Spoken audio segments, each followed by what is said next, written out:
তোমাদের তোমাদের স্বাগত জানাই প্রিয় দশম শ্রেণীর শিক্ষার্থী বন্ধুরা। আশা করি তোমরা ভালো আছো। আজকে আমরা এই ভিডিওতে আলোচনা করব first summative evaluation class 10 physical সায়েন্সের একটি প্রশ্ন উত্তর নিয়ে। তো কাজেই তোমাদের বলবো তোমরা ভিডিওটি না টেনে প্রথম থেকে শেষ পর্যন্ত ধৈর্য সহকারে দেখো। তো একে কি বলা আছে, সঠিক উত্তরটি বেছে নিয়ে লেখো। 7টি প্রশ্ন আছে। 7 নাম্বার প্রথম প্রশ্ন, কোন স্তরে থেকে বেশিরভাগ কৃত্রিম উপগ্রহগুলি পৃথিবীকে আবর্তন করে, মানে কোন স্তরে থেকে বেশিরভাগ কৃত্রিম উপগ্রহগুলি পৃথিবীকে আবর্তন করে? সঠিক উত্তর হবে বি নাম্বারটা, এক্সোস্ফিয়ার।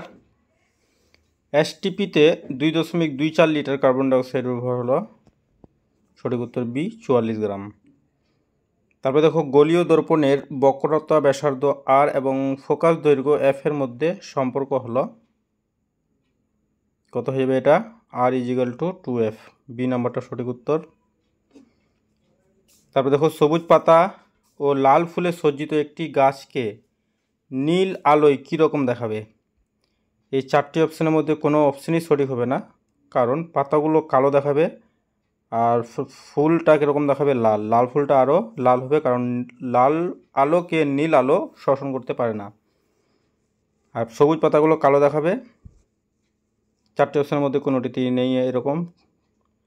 কোন আলোর বিক্ষেপণ সবচেয়ে কম? তো এখানে যে অপশানগুলো দেওয়া আছে এতে হয়ে যাবে হলুদ। অ্যাকচুয়ালি লাল আলোর বিক্ষেপণ সবচেয়ে কম, তো এখানে হলুদ হবে অ্যান্সার, লাল যেহেতু অপশানে নেই।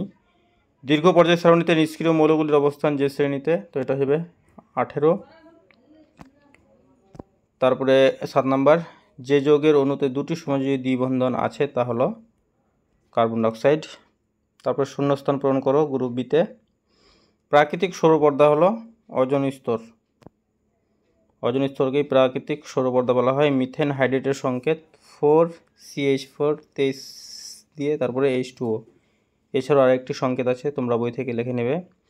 CFC যৌগসমূহ স্ট্র্যাটোস্ফিয়ারে ওজোন স্তর ধ্বংসে অনুঘটকের কাজ করে, তো এটি সত্য। বয়েলের সূত্রের ধ্রুবক কী কী? ভর, গ্যাসের ভর ও গ্যাসের তাপ হবে বয়েলের সূত্রের ধ্রুবক। তারপর প্রশ্নগুলো দেখে নাও।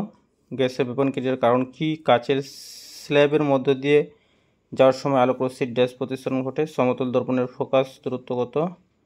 চাঁদের আকাশে রন্ধনুর সৃষ্টি হয় না। এটা সত্য হবে, ঠিক আছে। গামারশ্মির একটি ব্যবহার, তো গামারশ্মি ক্যান্সার চিকিৎসায় ব্যবহার করা হয়। তারপরে স্তম্ভ মিলাও, গ্রুপ 17 সর্বাধিক তড়িৎ ঋণাত্মক মৌল হয়ে যাবে কি? ফুলারিন। ক্যালসিয়াম ক্লোরাইড একটি তড়িৎযোজী। নাইট্রোজেন অণুর মধ্যে ইলেকট্রন জোড়ের সংখ্যা 3। গ্রুপ সির প্রশ্নগুলো তোমরা ভিডিওটি পজ করে দেখে নাও। সবগুলো স্কুলেই তোমরা কিন্তু এই প্রশ্নগুলো কমন পেতে চলেছ, যার জন্য অবশ্যই প্রশ্নগুলো তোমরা রেডি করবে।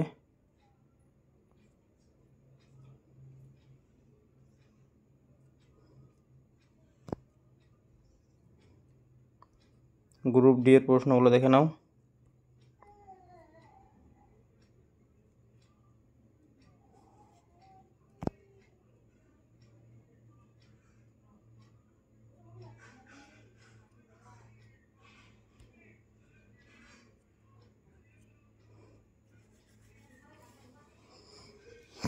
তো প্রিয় দশম শ্রেণীর শিক্ষার্থী বন্ধুরা, ভিডিওটি ছিল এই পর্যন্তই।